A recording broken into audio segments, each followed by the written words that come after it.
I've grown to loathe this time of year. I try not to beat myself up over it. After all, it's been nearly 10 years since I lost Michael.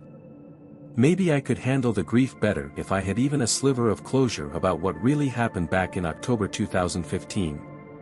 But I don't. I loved him, and dealing with his absence is hard enough without the mystery surrounding it. If it had been something straightforward, like a failed relationship, a terminal illness, or even a tragic accident, maybe I could have coped by now. Heck, even murder, horrific as that would be, would at least come with some explanation, a motive, a sense of finality. I'd at least know, without question, that he was gone. But I can't convince myself of that. Deep down, I don't think he's dead. I think he's out there somewhere, and the weight of that thought is enough to make my knees buckle. It's the kind of dread that tightens your chest and makes your vision blur. The worst part? Everyone around me, friends, neighbors, even my own family, has no memory of what actually happened. They all seem blissfully unaware, filled with fabricated memories of that time. And oh, how I envy them. I'd give anything for that false comfort. But for reasons I can't begin to understand, I think I'm immune to whatever it is that rewrote their reality. That's why I'm writing this. I'm clinging to the desperate hope that someone out there knows the truth, like I do. Maybe even just one person who remembers, who can validate this nightmare. It all began on the first Saturday of October. The Chicago suburbs had just settled into night, and Michael and I were lounging on the couch, sharing a bottle of cheap whiskey while half watching something on TV. I don't even remember what we were watching. But I'll never forget the quiet moments before it all went wrong. I set my glass on the table and glanced at Michael. There was this calm, unspoken joy in the air, the kind you feel when you're with someone you've loved for as long as you can remember. Michael and I had known each other since childhood, and I think we'd been in love just as long. He was kind, dependable, and practical, everything I wasn't. His grounded nature balanced out my anxious, overthinking tendencies. That tender moment shattered when the piercing tone of the emergency alert system blared from the TV. Turning back to the screen, I was immediately unsettled. The siren was unmistakable, but instead of the familiar emergency broadcast image with colorful bars, something completely different filled the screen. It looked like the set of an old sitcom, maybe from the 70s or 80s, fuzzy and grainy like it had been left to gather dust in some forgotten archive. Two staircases framed the shot, each climbing a few steps before turning inward to meet at a central balcony. Below the balcony was a strange living room setup, a stiff burgundy couch paired with a matching love seat sat on a bright blue and gold Persian rug. The mismatched colors clashed horribly, like a bad dream you can't quite wake from. The more I looked, the more wrong it all felt. Family photos hung on the walls, but oddly low, almost at knee height instead of eye level. Though blurry, I could tell each photo showed a different family. Yet they were all posed the same way, arms wrapped around each other against a cloudy, blue Sears catalog-style backdrop. A lamp sat on an end table beside the couch, but it didn't have a lampshade. Instead, the oversized bulb stuck out awkwardly, almost as large as the lamp's base. And then there was the deer. An entire taxidermy deer stood behind the couch, its head bizarrely turned toward the wall, as if ashamed to be part of the scene. The whole thing felt off. Uncanny, if I had to describe it in one word. Before I could even ask Michael what he made of it, a figure stepped into view from the left side of the screen. The first thing we saw was the leg of someone wearing black trousers and a shiny tuxedo shoe stepping into the frame. Oddly, the foot never touched the wooden floor right away, it just hung there, frozen in midair, like the video had suddenly turned into a photograph. For at least 30 seconds, it stayed suspended, motionless, before the heel finally connected with the floor in an almost jarring, abrupt way. The second it landed, the emergency siren cut off completely. What struck me was the silence that followed. Not a single sound replaced the blaring tone, not even the expected tapping of dress shoes against the floor. The figure moved swiftly to the space in front of the couch, turning to face the camera.